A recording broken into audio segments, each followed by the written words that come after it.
कथा अपने समय पर रहेगी, 5 दिन रहेगी, कथा रद्द नहीं हुई है। कल दरबार का जो है सामूहिक अर्जी लगेगी, फिर जो हनुमान। नमस्कार, आप देख रहे हैं सौगंध टीवी और मैं हूं आपके साथ आस्था तिवारी। 13 मई से बिहार के नौबतपुर में चल रही धीरेन्द्र शास्त्री की हनुमत कथा एक बार फिर आज प्रारंभ हो गई है। 13 मई से बिहार के नौबतपुर में चल रही धीरेन्द्र शास्त्री की हनुमत कथा फिर से प्रारंभ हो चुकी है। जी हाँ, 15 मई को होने वाली कथा जो पहले रोक दी गई थी, वह अब अपने समय से दिव्य दरबार लग गया है। अब इसके बीच पहले रद्द किए गए कार्यक्रम को लेकर कई बातें सामने आई कि क्या वाकई बिहार पुलिस भीड़ को कंट्रोल नहीं कर पाई? दरबार में अर्जी लगाने पहुंचे भक्तों की संख्या को देखते हुए क्या इंतजाम पूरे नहीं किए गए थे? दूसरी ओर क्या बाबा की ललकार से गिर जाएगी सरकार? यह तमाम बातें चर्चा का विषय बन गई हैं। लेकिन इसके पीछे की असल कहानी क्या है, वो हम आपको बताते हैं। दरअसल इसकी पूरी कहानी जानने के लिए यह वीडियो हमको देखना होगा, जिसमें बाबा ने खुद यह बात बताई है कि पहले कथा को विराम कर दिया गया था, मगर कथा अपने निर्धारित समय पर अब प्रारंभ हो गई है। बिहार पटना नौबतपुर प्रेत पाली मठ में चल रही 5 दिवसीय श्री हनुमंत कथा महामहोत्सव में अपार समुदाय, लाखों लोगों का, पागलों का हुजूम जुड़ने के कारण आज कथा समय के पहले विराम कर दी गई। कथा अपने समय पर रहेगी, 5 दिन रहेगी, कथा रद्द नहीं हुई है।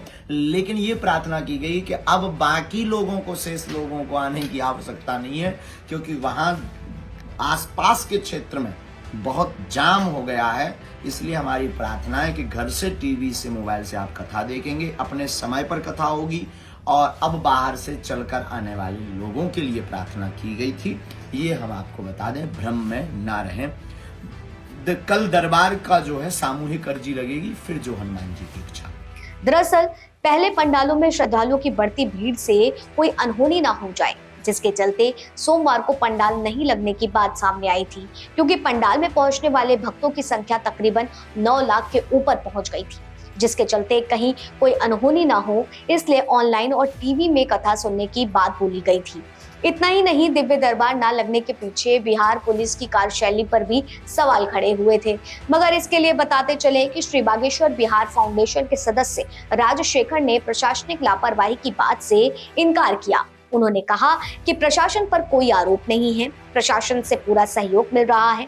राजशेखर ने आगे बताया कि लोगों की भीड़ देखकर बाबा की काफी खुश भी हुए हैं, लेकिन बाबा चाहते हैं कि भक्ति में लोगों की किसी प्रकार की परेशानी ना हो।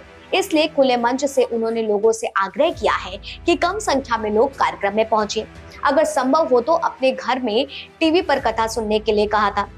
मगर बागेश्वर बाबा के भक्तजनों के लिए खुशखबरी है, दरबार पुनः लग चुका है। लेकिन जिस तरह से बाबा के बयान अक्सर चर्चा में रहते हैं, जिसके तले राजनीति की एक नई लकीर से खिंच जाने लगती है, अब क्या वाकई इस बार भी बाबा कुछ ऐसी ललकार लगाएंगे जिससे राज्य की सरकार पर कोई निशाना साधने वाला ना हो? क्योंकि पंडाल लगने से पहले से राज्य सरकार के कुछ मंत्रियों ने पंडाल लगने का विरोध किया, और उसके बाद जब बिहार की धरती पर बाबा ने अपने पैर रखे तो उन्हें खुद रिसीव करने के लिए बीजेपी नेता मनोज तिवारी पहुंचे थे। देखा जाए तो हर कोई अब यही कयास लगा रहा है कि बाबा कुछ ऐसा ना बोल जाएं जिससे राजनीति दलों में उथल पुथल होने लग जाए। तो ये थी आज की जानकारी, और ऐसी तमाम जानकारियों के लिए बने रहे सौगंध टीवी पर। हमारे चैनल को जरूर सब्सक्राइब करें और लाइक शेयर करना बिल्कुल ना भूलें। आप देख रहे हैं सौगंध टीवी, सौगंध वतन की।